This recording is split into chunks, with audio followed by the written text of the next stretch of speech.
Whatever this is that we're pointing at, let's say we're going to call it soul, it is not discoverable by the mind. So you can't think your way to an experience of soul. It's like asking, what color is the musical note C? It's a category fallacy. Welcome to the Soulful Impact podcast. I'm your host, Brooks Barron. And today I have the pleasure of welcoming onto the show my dear mentor and friend, Jim Dethmer. Jim is one of the co-founders of the Conscious Leadership Group and is also one of the most successful and sought-after executive coaches in the world. Jim has a gift for distilling concepts of wisdom into really practical and relatable terms. So I enjoy getting Jim's take in this conversation on what soul means to him and what it might actually mean to create soulful impact in our lives. That's the beauty of soul impact, isn't it? When you find it, you really are, the nut that fits the screw. You are that.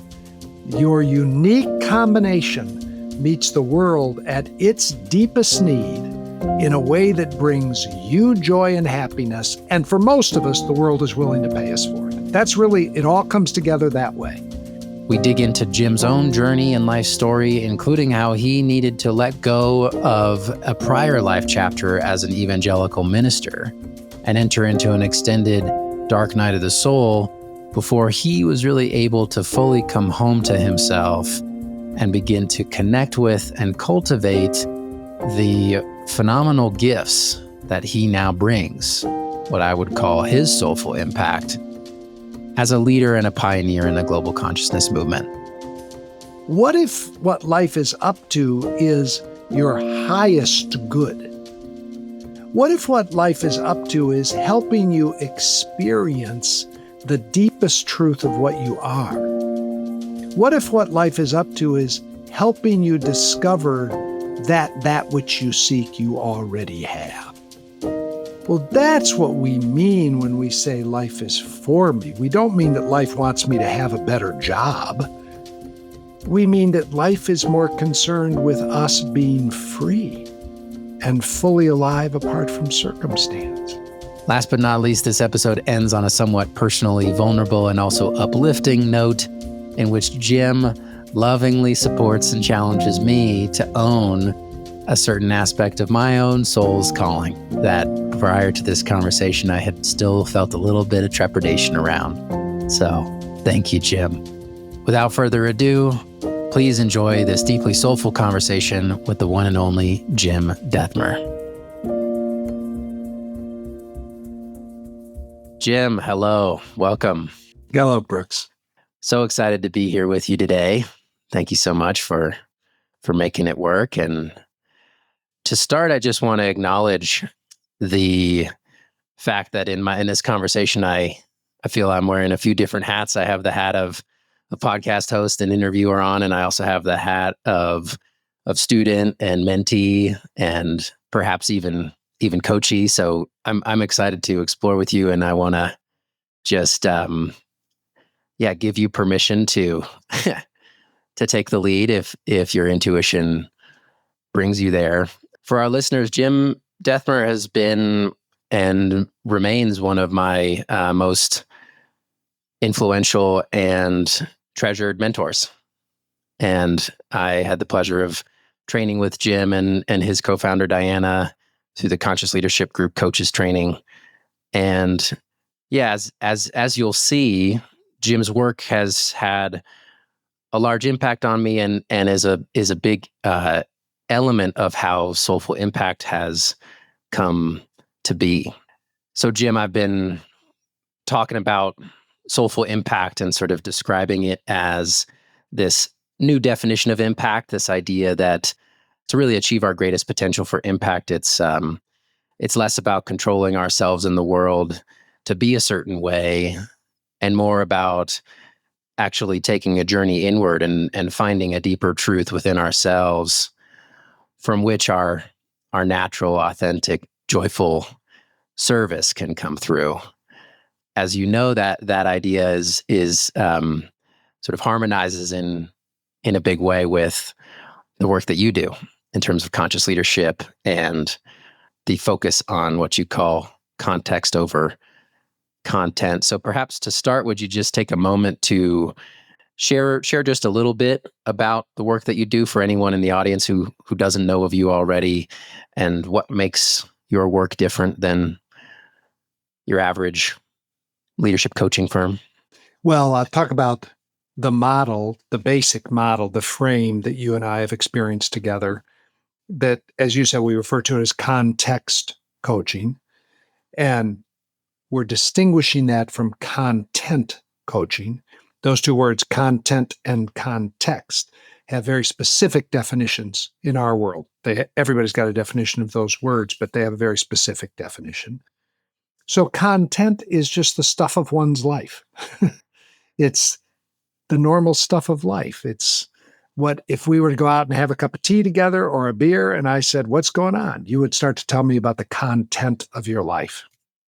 And some of that content you would be experiencing as fun and interesting, and some of the content you'd be experiencing as a struggle and difficult.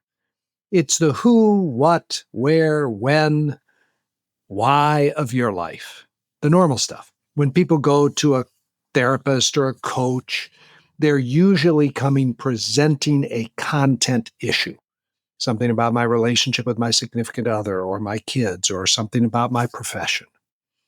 We focus not so much on content. We listen to a person's content. We want them to feel understood about their content. But we're wanting to bring attention to context. So context is, how am I being with the content of my life? And the oversimplified model that we use is, you're either being with it from above the line or below the line. So let's say you're coming to talk to me about your relationship with, your kid. And you tell me all about it. And then I'm going to ask, okay, great. All that content about your child, where are you being with it from? Are you being with it from above the line or below the line? And those words are real simple. All they mean is, from above the line, you're being with the stuff of that relationship from openness and curiosity and wanting to learn, not particularly seeing it as a problem, just seeing it as an opportunity actually to expand in consciousness, to wake up, to grow. From below the line, you're closed and you're defensive and you're in a reactive state. You're actually in a threatened state. From above the line, you're in a state of trust. So what we're going to focus on is the context, becoming aware of your context, accepting your context, and then, if you're willing, shifting your context. Because the basic premise is that if you don't shift the context, the content won't get ultimately resolved. It'll just keep recycling. We'll be talking about you and your kid next week, and the week after, and the week after, because you're being with all that from a state of threat, from fear, from being closed, wanting to be right. So that's the big thing that distinguishes our work. And then we wrote this book, The 15 Commitments of Conscious Leadership. And for each of the 15 commitments, it's just 15 different ways that you're being with your life. 15 ways that you're dealing with what's happening in your life. And so those are just 15 ways to apply context. That's all they are. So that's what we mean by context coaching. Great. Yeah, beautiful. And for those of you who are new to Jim and his work and want to go deeper into the model and the 15 commitments, highly recommend just checking out one of the many amazing other podcast interviews out there with Jim. And for the sake of this conversation, I'm excited to take us in maybe a slightly new direction, and to explore how all of that you just described, and also your, Jim, your sort of life story, your journey, how all of that intertwines with the idea of soul, and what is soul? What does that mean to you? How does that play into your life and your work? And I'm just excited for this exploration with you, because as you know, in my journey, my own sort of exploration of this territory, in many ways, my sort of initial moment of waking up to the possibility of a more expanded consciousness and making contact with what I'd now come to understand as a part of my soul came a few years before I found you and CLG and came through a wilderness vision quest, rite of passage journey that I did with Animas Valley Institute. And then several years later, I found you and CLG and found just a different entry point to the same place. And I love that about your work, how all of what you just described, that model, above the line, below the line, content versus context, is just it's so accessible, it's so relatable, it's so practical. I found your tool sets to be and the tools that you've sort of repackaged from your own teachers as well, just to be invaluable in terms of actually building a bridge between that, what can feel sometimes like a more mystical or esoteric or ethereal sort of quality inside that I might call soul. How to really land that in day-to-day reality in a consistent way. So I guess I just want to start with offering that appreciation about what you do. Thank you. Yeah, thank you. It's one of our intentions was to, our main target audience is business leaders. And so we want to talk about powerful, transcendent concepts in a way that business leaders can understand and get. We want to answer the questions they're asking while introducing them to these, ideas and practices that have been around for millennia and that are incredibly useful, but need to be articulated in a way that they're a little bit accessible. Mm-hmm. Mm-hmm. Yep. Okay. So in terms of you as a person, your personal experience, what does soul mean to you, and how does soul play a role in your life? Yeah, beautiful question. Well, first thing I'd say is it certainly meant different things to me at different times of my life. What it means to me now, if somebody said, "What is soul?" I would start by saying, at the most concrete level, what we experience ourselves to be is just start at the physical body. We experience ourselves to be our body. And we're moving this body around through the world. And if I said, "Are you only your body?" most people would say, "No, I'm not only my body. I'm also my thoughts. I mean, I have thoughts." And okay, are you only your body and your thoughts? And the body could include all of your sensory awareness. It could include your taste and your touch and your smell and your sight and your hearing. And we would say all of those processes are going on. So I have a body and I have a sensory experience of the world. But then there's clearly something else being layered in here called thought, these 70,000 thoughts a day that psychologists tell us we have, okay? So most people identify, yeah, I've got that. I got sensory experience, a body, and I've got thoughts. And then if you ask, is there anything more that you would sense as a you? Is there something in addition to the body, sensory experience, and thought? And most people without a lot of reflection would say, yeah, there is something else there. They might just start by saying, there's a sense of a self that is kind of the pin cushion in which the pins of sensory experience and thoughts are stuck. But there's a pin cushion, a sense of self that isn't just material or isn't just mental function. What is that? Well, that's one way to think about something other than direct materialism and direct cognition. Now, what we call that could be called a lot of different things. It could be called an essential me, or a me that precedes and and holds together, integrates all sensation and thought. This sense of a me. Well, once you start looking at that and investigating it, then I think you're starting to move over towards soul. Historically in some traditions, we differentiate soul from spirit from body. In this case, we could do the same thing, but most people would sense there is a me that isn't those other things. What is that? Okay. So let's say a person with a little bit of inquiry can find that.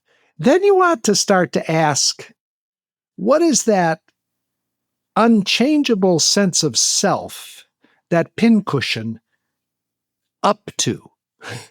Is it up to anything? This is the great question, the great question, know thyself. Well, what self are you supposed to know? That's a really good question. And that's why many of the traditions do inquiry around who am I? And you just ask that question over and over and over again. It's really a good thing to do, though most of us don't have the discipline and the persistence to stay in the question. Because when you do that, you start discovering like layers start to unfold. And you start to go, well, am I that? And if I'm not only that, then what am I? And these are all the beginning questions that I think guide us toward soul. So then once you start to find this, you say, is that soul just neutral? Is my soul different than your soul? Is there one soul that we're all manifestations of? These are all the deep questions of the soul. And what I've discovered is soul is all that. There's a universal soul, a oneness. There's the ocean, if you will. And then there are particularities. There are waves. I like that better than the sky and clouds because it articulates more the oneness. There is the ocean, some sort of universal soul, some sort of non-duality, some sort of oneness. And yet, there's a Brooks that's different than a Jim. Of course, some traditions say there is no difference, and you can go all the way over to there is no particularity. I don't particularly hold that view. I think there is a particular me. I'm going to go home tonight and sleep with Debbie. You're not. I don't think. When I think my thoughts, I think about my children. You don't. So there's an ocean of the one soul, the infinite oneness, whatever we're going to call that. And then there is the particular manifestation of that soul in the wave that is Jim, that includes all my body sensations and my thoughts, but is more than that. Now, again, that wave, that particularity called soul, or whatever you want to call it, I don't care. The word doesn't matter. Like the Tao says, the Tao that can be named is not the Tao. As soon as you start naming these things, you're probably missing them. But there's something there. And then to your original comment as we started the podcast, is that thing we're calling soul, is it up to something? Now we're looking at, does it have a fingerprint? Does it have intentionality? Is it wanting, does it have want? Does it have will? Is it wanting to do anything in, as, and through you? These are the great, profound questions of the mystery. So when you come back to impact, you can have impact from ego identity, which is, ego's a fine thing. All of us have it. Ego personality, ego body, ego memory, all that. And we can want to have impact, but then it's often from looking at my gifts and my abilities, which are really important, and thinking about how I want to discharge those into the world.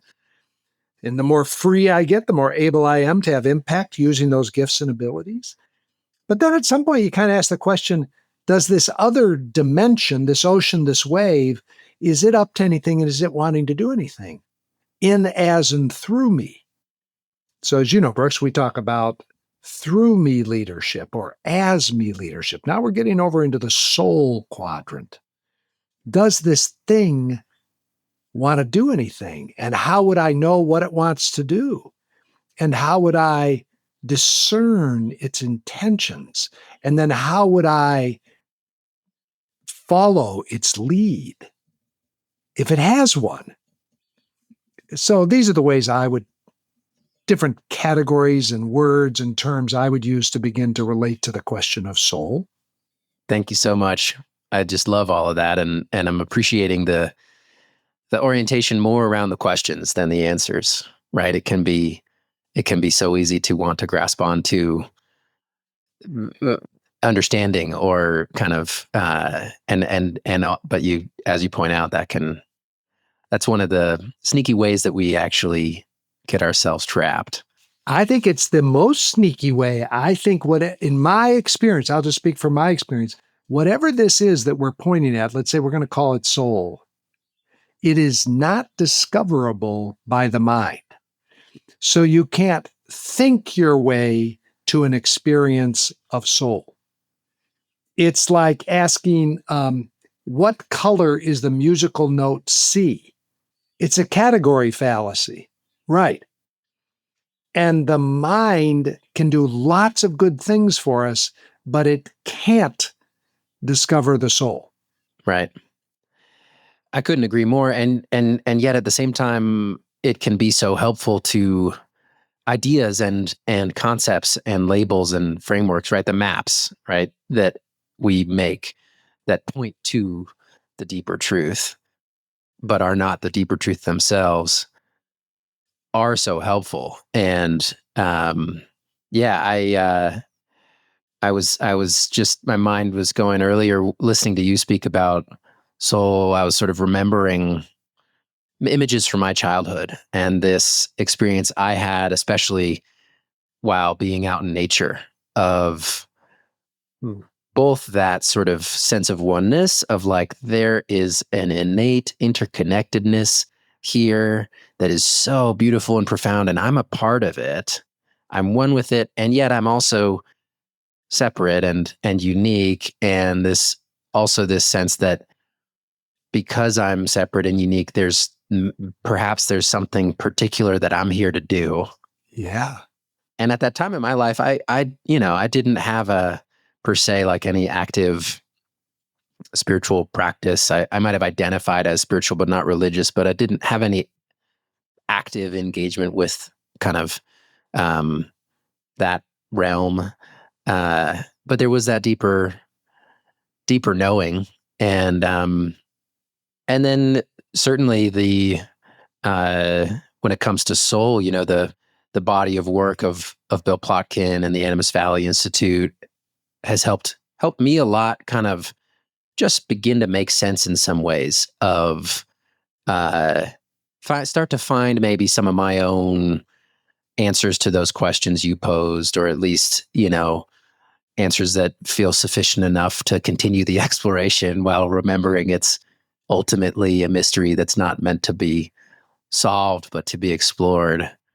So, and then there's been this theme that has been developing for me and that I'm exploring through this podcast, this idea that sort of taking on the perspective of, well, what if our souls, or soul, whatever that means, what if it is up to something? What if it does have some deeper intentionality? And if so, then how does or might that play out through our lives? And I certainly have found it resonant in my own life story to sort of look at the ways, actually kind of particularly looking at the ways that the plans of my ego or my kind of personality identity failed or got disrupted in some way, didn't play out, like actually looking at times of real struggle, even when the experience in the moment is anything but this, like, why is this happening? Right. And I go into the to me state of consciousness. It's been very powerful for me to reframe those times through this idea that I know also plays a big element in your work, that what if actually what feels like it's happening to me is happening for me, and whether we attribute it to soul or life or the universe or whatever, perhaps there is some greater intelligence out there that sort of wants us to wake up, wants us to actually expand beyond the self-identity that is limited to just this body and these thoughts. Perhaps that's something that we are called into, or at least that's available to us. That's bigger than that. That's more expansive than that, and that's a lot of this idea of kind of what soulful impact, what this exploration is about. Is, well, what if our greatest potential for impact lies more in traveling in our own way, our journey to sort of land in that more expansive and deeper truth. So I'd love to hear, I guess, what you think about that idea, and then perhaps as well, you know, how you maybe relate to it in your own life. Well, what comes up for me is these egos are formed young. Once we believe we're a separate self, separated from the oneness, then an I emerges. Perfectly okay. It's going to happen to all of us, I guess, unless you're the Buddha or something. Even he had one too, till he didn't. And they aren't bad, they're necessary. And once we have an ego, an I, then surviving becomes the primary goal of that identity, both physically surviving, but also surviving at the level of the identity. And these egos are basically driven to get a few things that, I got from Hale Dwoskin and Lester Levinson. The 5 core wants of the identity are approval, control, security, oneness, and separation. And all of us are seeking that. And so these egos are trying to get us loved and safe and a sense of stability. The issue is that they look outside of us to find that. So they believe that if they have enough money, then they're secure. If they can find that perfect intimate relationship, then they can be loved. And if they can get everything in their life just organized and all the I's dotted and the T's crossed, then they can feel in control. So they've moved the source of the satisfaction of these core wants outside of themselves. And we all do it. And so then we're going to spend some period of our lives in the pursuit of these deep wants and needs, trying to get them met through people, circumstances, and conditions. And sometimes it'll feel like they're met, and it'll feel really good. And that'll happen just enough that we'll keep doing it. That's not a bad thing. But usually for most of us, we start to bump up against life, and we start to discover that life is not really all that interested in us and our need for approval, control, security, separation, and oneness at the external level. And so all of a sudden life gets bouncy. We start to have problems, struggles, difficulties. We start to have conflicts in relationships because people aren't giving us what we think they should give us so we can have what it is that we think is missing. And we start to suffer. It's just normal. That's the human path. We're suffering because we're not okay on the inside and we want to be okay. And we're suffering because we're wanting life to make us okay. And it's not making us okay. And again, that's when life feels like it's happening to us. We think, well, if only it were different out there, then I'd be okay. If only my kid was less disobedient or didn't do drugs, or if only I had a little more money, or if only I had the perfect job, or only if my body was 10 pounds lighter or 12 pounds stronger, or whatever, then I'd be okay. And that's what to me experience is. I'm outsourcing life to other.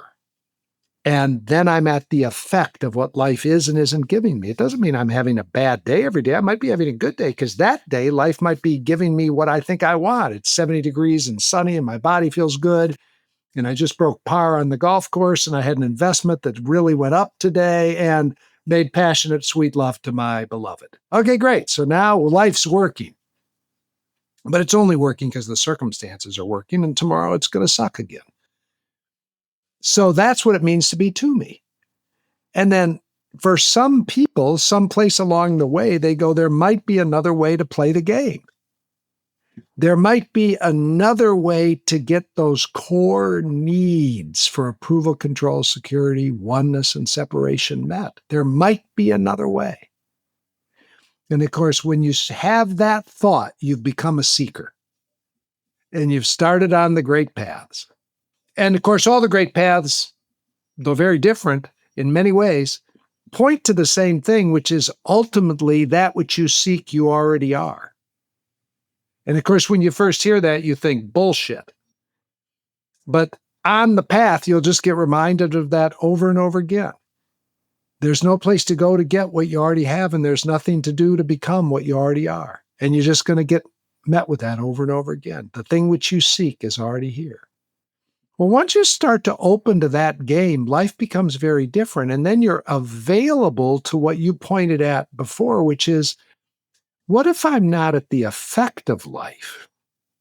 What if it isn't happening to me? What if actually it's for me? Now, you have to be clear about what you mean by for me. Because when people first say that, well, what do you mean? It was for me when I got abused as a kid, or it was for me when I got fired from my job? How could that be for me? It was for me when my child got diagnosed with leukemia? Well, it certainly doesn't mean for me in the sense that life is wanting me to have what it is I think I want. That's what people mean by for me. They go, okay, I'll quit with the to me thing. Now I'll let life be for me. But then life, love, spirit has to deliver my agenda. So I'll know that life is for me when I get what it is that I said I want. Well, life is not for us in that way. Nope. So what does it mean that it's for us? Well, what we're postulating here as a possible belief, and at this point in the experience for most people, it's only a belief. What if what life is up to is your highest good? What if what life is up to is helping you experience the deepest truth of what you are? What if what life is up to is helping you discover that which you seek you already have? Well, that's what we mean when we say life is for me. We don't mean that life wants me to have a better job. We mean that life is more concerned with us being free and fully alive apart from circumstance. And in my experience, it's just a possibility that life is for me. I don't go around saying, life is for you, life is for you. I don't know. But I just notice when I play the game of life is happening to me, the results are pretty predictable. Some days I'm happy, some days I'm not. A lot of variability, but very circumstantially driven. That's just what happens when I play the game of to me. When I choose to play the game of for me, just make up that that's what the game is. It doesn't have to be true. I just make up that the game is for me, and what it's for me for is for me seeing reality more clearly.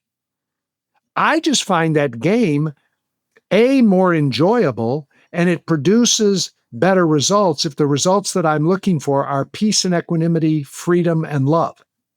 So that's what I mean by to me and for me. I think it can be very misunderstood. That's what I mean. So it doesn't mean that life is going to cooperate for God's sake and for my sake. It doesn't mean that. It just means that life is up to something. And that is your ultimate transformation into the deepest reality of what you are. And then, of course, if that's what life is up to, at some point you might want to ask life, was I put here for any reason other than to wake up, which is the primary reason you're here? But in addition to my waking up, is there anything else life wants from me? And then you get to what would impact look like. Exactly. Beautiful. Yeah. So two more kind of two of those threads that I want to pull on a little bit more. One is the reality that I think for a lot of people, maybe even most people, that process of that journey of sort of remembering the deeper truth of who we are happens through, or at least is initiated by, some sort of pretty meaningful disruption, right? And it doesn't have to be this way. You can wake up without that, but when I look out at the world, it seems often it does. Often we sort of seem to need that on some level to start waking up. We need to be really humbled. We need to sort of even feel defeated on some level. And the way I make sense of that is it sort of actually, helps us sort of see through some of the ego's ideas of the ego's sort of, fallacy of being able to control the things it tries to control. And so we become available to actually a broader perspective once we've failed enough or suffered enough, right? And there's the change formula that also you talk about in your work that plays into this as well. In order to overcome our innate resistance to change, we need a certain amount of dissatisfaction with the status quo, right? And then we also need a compelling enough vision of a different possibility. So then there's a secondary piece that I'm excited to draw out with you here, which is that where you ended on that sort of idea of where the impact might come from, where the soulful impact might come from, is sort of that through that exploration of, okay, well, if I am actually everything I've already been seeking, and as I can sort of marinate in that and begin to be in the perhaps quite long journey of actually sort of moving my center of gravity into that experience, then what's mine to do? What is possible through me, given the uniqueness that is me in this life experience and this ego and its pain and all of its pattern and its scars and its trauma?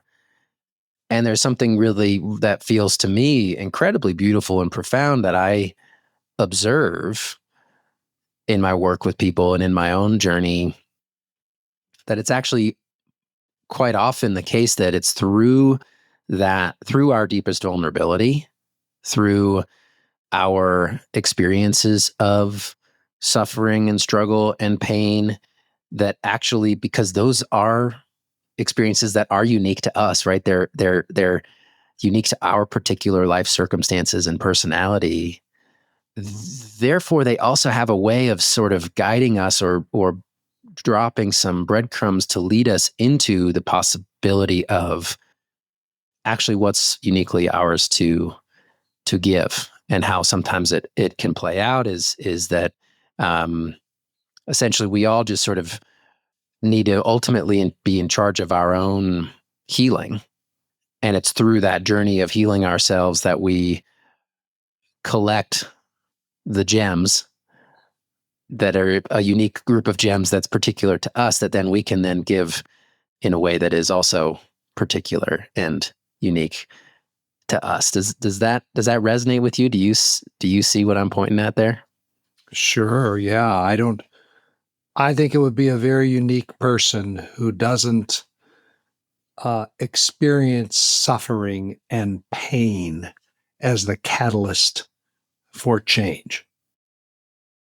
For much of our life, we just try to keep avoiding the suffering, numbing the suffering, removing the suffering by getting a better car or a bigger house or a younger wife or whatever, There's a way in which we don't let ourselves fully experience the pain of being separated from our most authentic self, of being dislocated from the truth of what we are.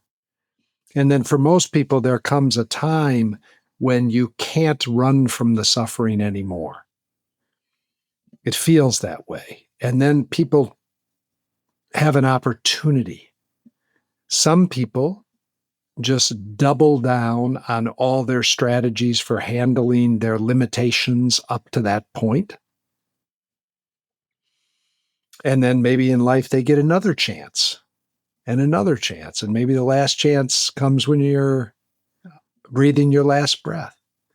But others, when they experience that pain and that suffering, for whatever reason, maybe it's an act of grace, I don't know, they go, what I've been doing isn't working. I'm going to look at another path. So then suffering becomes the gateway to the new path. And then to your point, once you start down that new path, these wounds that we've accumulated, instead of being problems, they become gifts. That doesn't mean they're easy. It still takes real fortitude to sit in the pain of them and let them be touched and healed and loved. But if I do that work, to your point, all the wounds, the scars become a central part of my key contribution. Because I was abused in this particular way, I have compassion for the suffering of others. Because I had this experience of failure, I have a deep sense of proportionality in myself, and I can bring it to others. And of course, that's the beauty of it, right? What if what love is up to is taking these things that we once called our biggest problems and turning them into essential qualities through which our light gets poured. And so when the light gets poured through my pain, it looks different than when the light comes through your healed wounds. So I think that's exactly what goes on. I think part of our impact is all of that, all of our vulnerability and our struggle.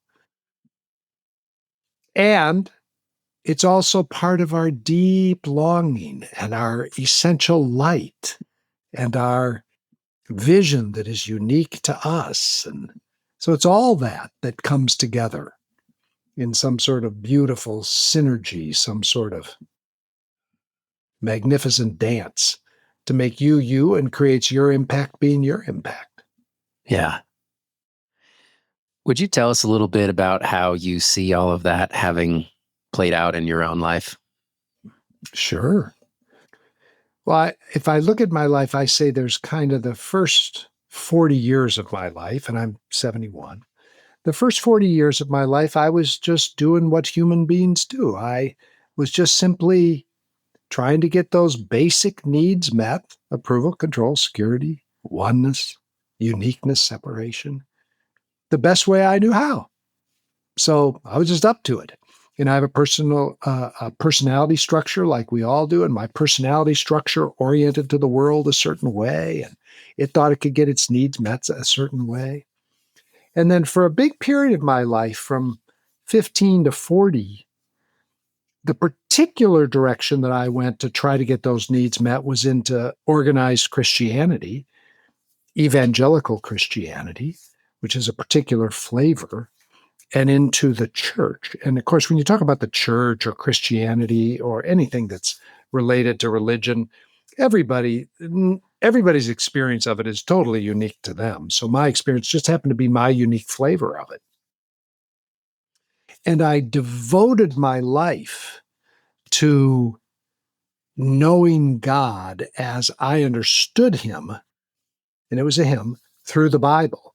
So I devoted my life to the Bible, and I devoted my life to knowing God, and I devoted my life to helping other people know God, and became a minister. And I found in the Bible a set of principles and practices that I thought if I adhered to them enough, then that sense of okayness that I wanted would come to me. And I would feel this sense of okayness, deep okayness that the Bible talked about. There's some beautiful verses in the Bible, that out of your innermost being will flow rivers of living water. I love that. And I thought, if I do this, then I'll have this living water in the inside of me. I'll be alive and it will come out of me. And Jesus said, I've come that you might have life and have it abundantly. So I thought, great, I'll use Christianity as a way to have abundant life, full aliveness. living water. And so I adhered to that for many, many years in a very devoted way. But the ache at the center of my body, the not okayness, wasn't going away. And it has nothing to do with whether Christianity is true or isn't true. I'm not standing for either of those at this point. I'm just saying it didn't work in terms of producing in me that sense of okayness. What Christians call the fruit of the Spirit, they've got great words for this: love, joy, peace, patience, kindness, goodness. I wasn't experiencing more and more and more of those. And it's because I believe I was looking outside of myself to a God who was other, and I was trying to be a good Christian man so that I could gain approval from that God and from the Christian community. And it just didn't work. I couldn't be that good. So I entered into what I would call the next period from my 40s to probably early 50s, when I left all of that. I just walked away. I walked away. It was my career. I walked away from it as my career. I walked away from relationships, very painful to do so. And I entered into this dark night of the soul period, which many, many traditions talk about, where I was still wanting this deep, profound experience of God within. You could call it that, of the kingdom of heaven within, or just aliveness or freedom or love. And I couldn't find it. And there was a desperation to that, which was the descent to the ashes in the hero's journey. It was accompanied by outward things that melted down my whole life as I understood it. It led to public shame and a humiliation and all these things that were horribly painful at the time, but now part of the wound thing that we talked about is now I look back at them as such unbelievable gifts. And through that process over those 10 to 12 years, I started to find teachers, modalities, paths that pointed me back inside to, and pointed me outside, quite frankly, pointed me to the other, and that the other was not separate. It was here already. And then I started doing practices that gave me a direct experience of that which I'd been hungering for all of my life, not at a belief level, but at a direct experience. And then all of those things started to change, and all of the things that I thought I was going to get from being a good Christian boy and then a good Christian man, I started to get, but not through that path anymore. And all those horribly painful things from my childhood, I was raised in a pretty neurotic family with alcoholism and rageaholism and sexual abuse in my family. And all those things got healed and changed into unbelievable gifts of compassion and understanding for myself and for the people who did those things. And now compassion and understanding for people who live in those things. I say to people I work with all the time, there's nothing you can share with me that is going to shock me.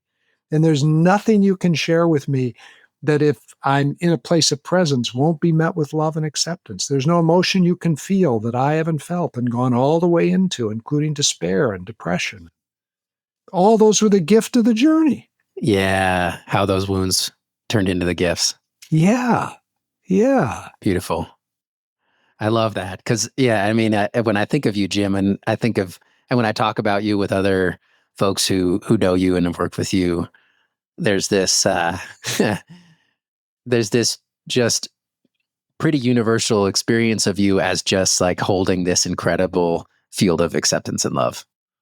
And that if there's one thing that's like the essence of Jim, it's just this like unbelievable, unconditional space of loving acceptance.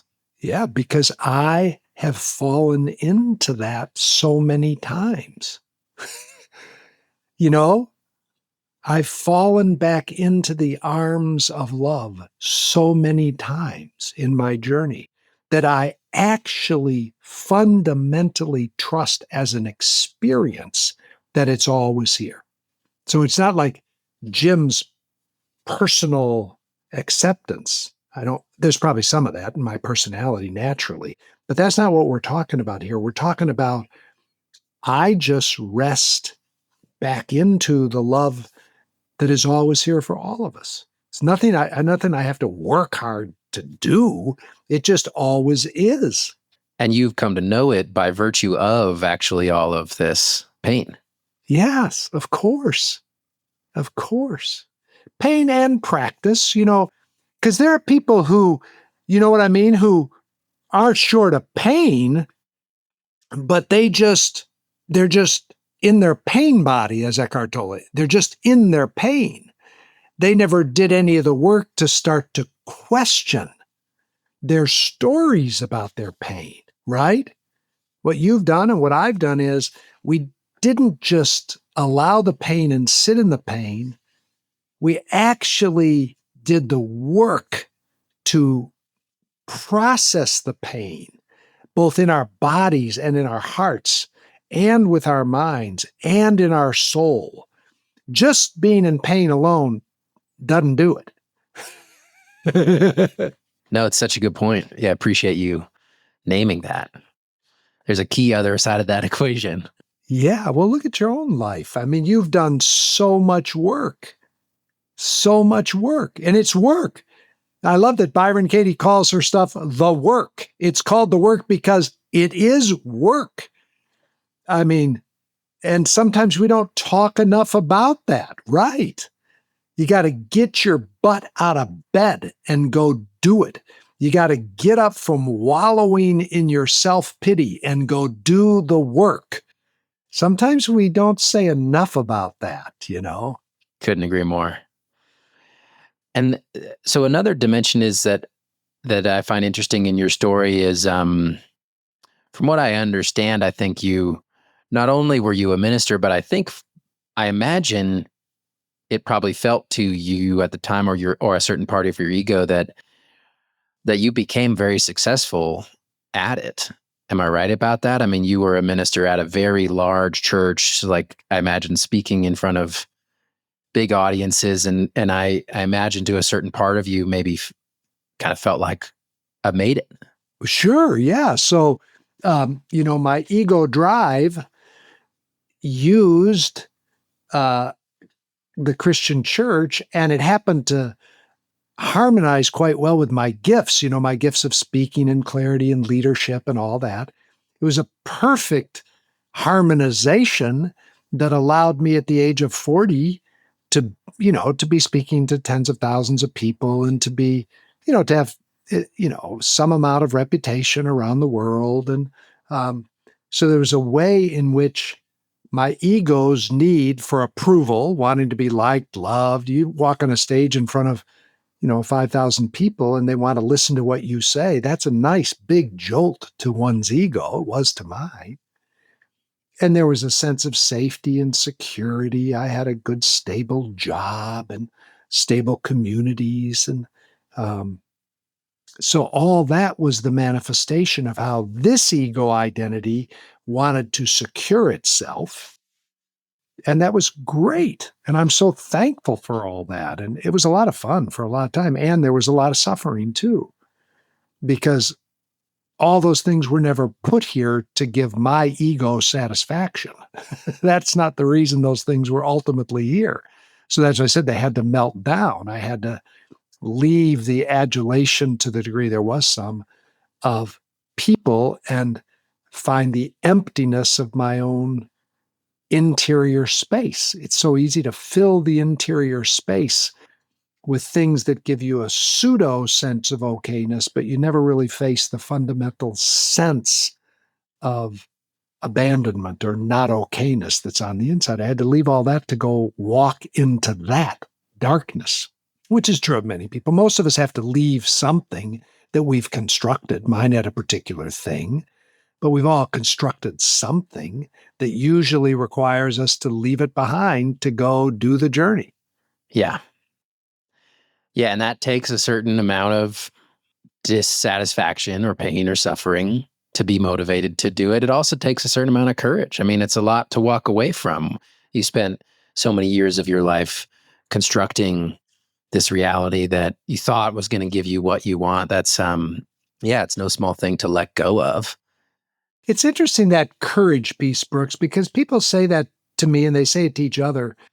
My internal experience when I was 40 years old and walked away, I guess there was some amount of courage involved if I reflect back on it.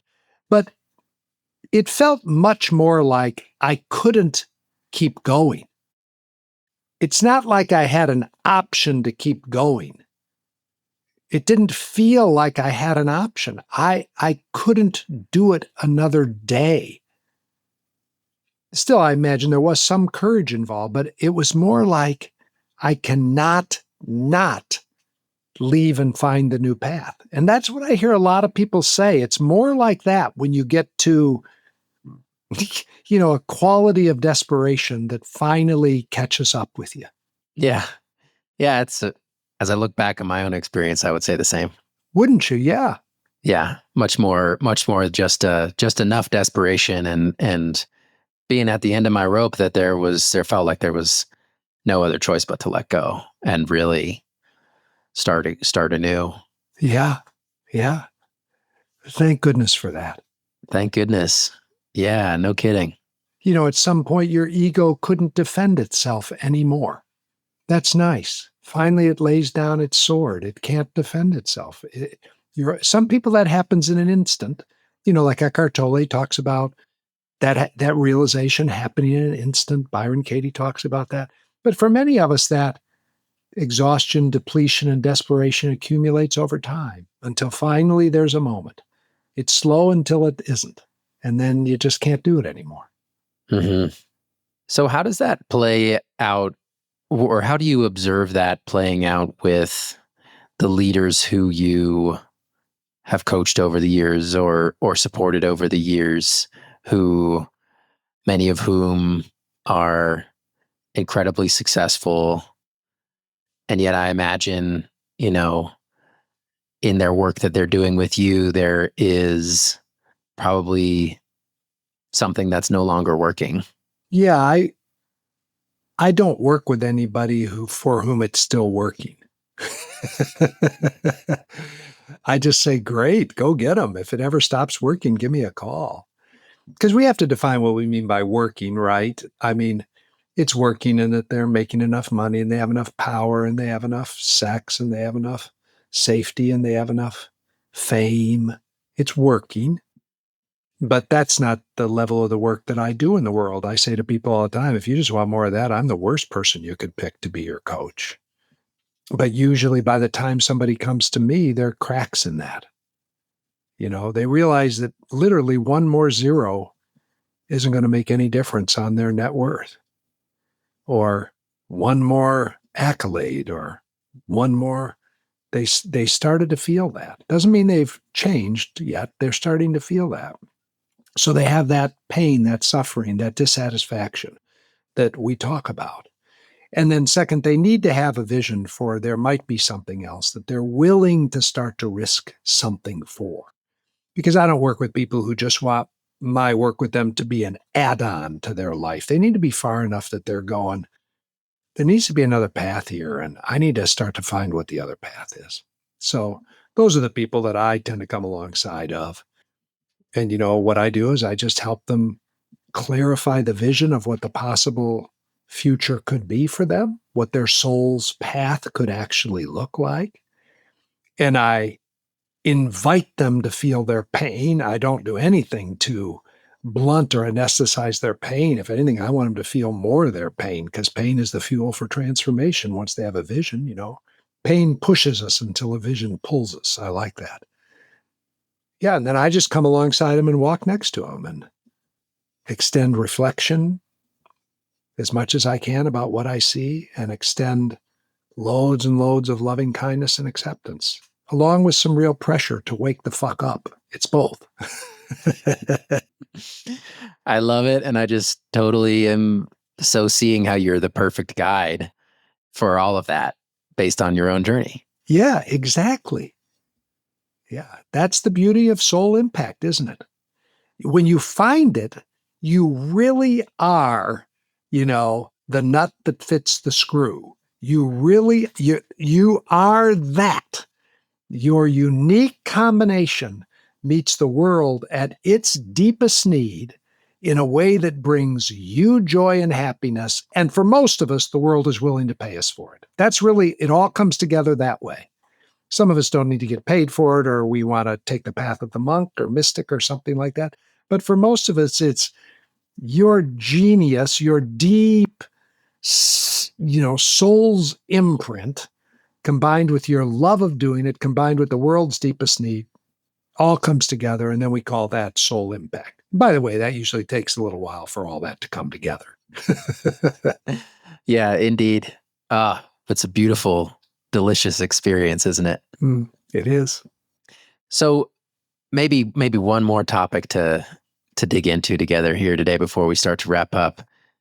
So I was speaking yesterday actually with another mutual friend of ours, Steve Schlafman, and we were talking about marketing and positioning and language and sort of how to communicate about this work that we do. And Steve, as you know, is on his own very much path of kind of creating his soul impact in the world, and is also a brilliant sort of marketing mind and communicator. And we were talking about basically how spiritual language plays in to this equation. And, it's a very alive question for me as I find myself, moving forward on this path and often being drawn to language like soul, that does have a specific kind of explicitness to it. It's like on the nose of like, oh, well, there's something spiritual about that. And that can turn some people off. And a story I make up about why that turns people off is for a lot of folks, perhaps like you, they associate it with a religion or experience of religion that they've come to kind of view as negative or not want to be a part of. And I get that.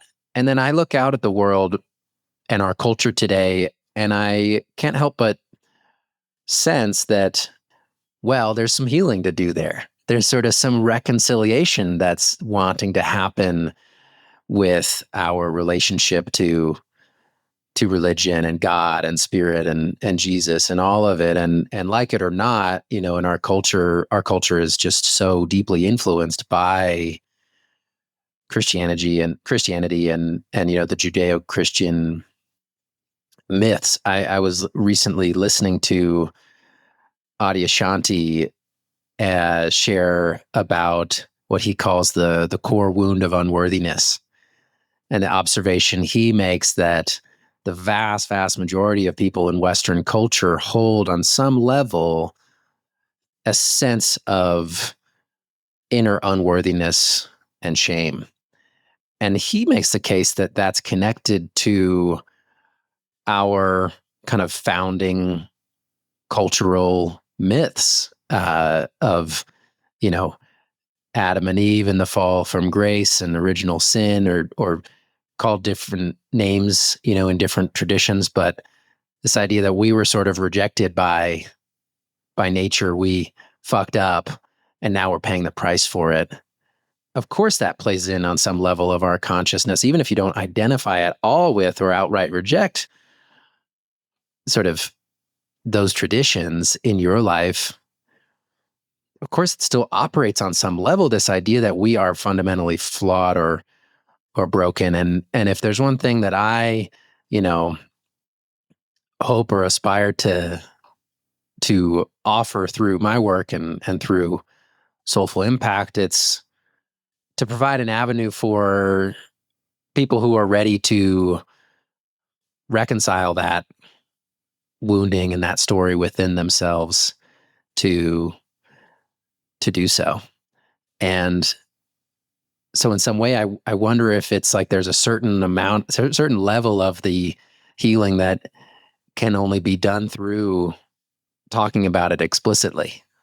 And yet, on the other hand, there's a risk of kind of alienating people if you're too on the nose about it. This is more just me, like a live question in my life that I'm curious to get your thoughts on. Yeah, I was thinking, I've heard, that when the Dalai Lama was talked to about shame and this core unworthiness, he couldn't relate to it. And I don't think it's just because he's the Dalai Lama. It's probably because of the culture and the religions out of which the culture sprang. So I think there's something to that, what Adi Shanti's pointing to. I think that's probably true. Well, you started out by asking a question about marketing, and Schlaf and all that. By the way, that's a really good question. How marketing is just, how do you take your unique offering and communicate it in such a way that it becomes interesting and available to the people that you want to give your gift to? That's all marketing is. So it sounds like part of your calling is to support the healing around religion, spirituality, the division that exists, and bring that back into harmony. Well, then you're probably going to want to use certain language to describe what it is that you're doing. And what you're doing in many cases is you're redefining traditional words. That could be a big part of what you're up to. And that would show up in your marketing and your branding. That makes perfect sense. So I think that would be the marketing piece of that. And okay. And then, I agree with you. I think there is a fundamental wound in the collective, especially the Western collective rooted in Judeo-Christian thinking. And it is this fundamental shame or not okayness. And it doesn't appear to not be there if somebody was raised in an irreligious home and never darkened the doors of a synagogue or a church, or, it still seems to be there. So it might be something in the cultural fabric. And to your point, maybe, the ultimate division occurred at the soul level.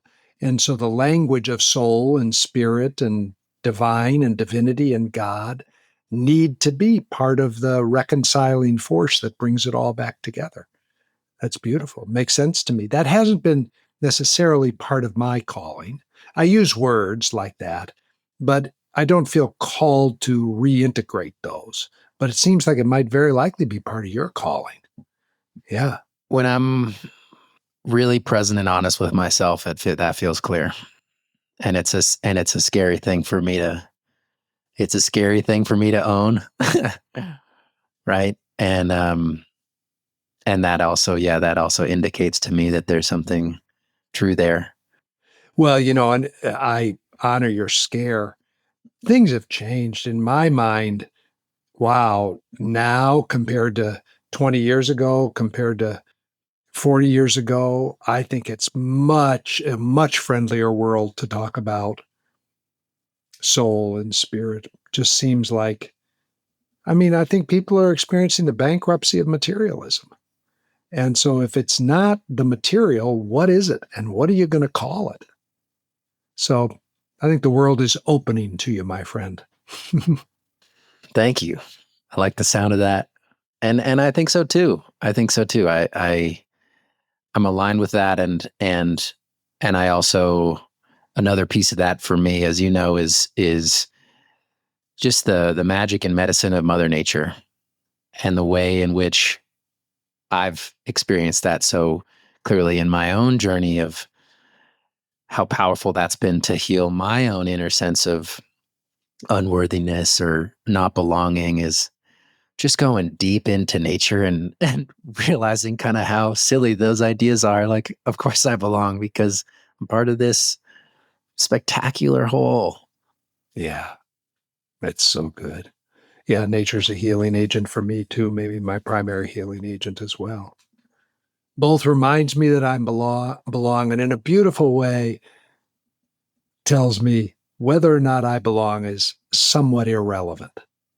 There is a sense of proportionality to it. I was in Santa Cruz a week or so ago, and I stood at the base of a mother tree that was 1,000 years old. And, I could feel the oneness. Yeah. Yeah. And I could feel the total grace and acceptance, but I could also feel like, really? Do you think this mother tree really cares whether I belong or not? I think it's a nice, nice, loving, gentle slap to our narcissism. Beautiful. Love that. Yeah, for me it's looking up at the stars. Phew. Well, thank you so much, Jim. This has been an absolute delight. And in closing, I guess I wonder, is there any last piece that you would want to offer along the lines of this conversation, or for my listeners, any place you want to direct people? Well, if they want to learn about us, our website is filled with stuff, conscious.is. You can learn about all that. That's all there. So many resources available there. In terms of this conversation, I feel deliciously complete. Like I had a good meal, and it's delicious. Me too, my friend. Thank you so much. Great seeing you, Brooks. You too, Jim. Take care. Thanks so much for tuning into this episode. If you, like me, feel super passionate about this idea of redefining the way we think about impact to a bit more of a soulful orientation and what that could do for our planet, for our species, for all beings, then please, please, please, I'd love to ask for your help. If you could just take a moment to subscribe on whatever platform you receive this podcast, and leave, if it feels right to you, a glowing 5-star review. That will do wonders in supporting me in growing this show, attracting more amazing guests, and really bringing this movement, this exploration, out into the world. Reviews and subscriptions on YouTube are particularly helpful, and whatever platform that you choose is great. Thank you so much for your time and attention. So glad you joined us here for this conversation today, and I look forward to seeing you again soon.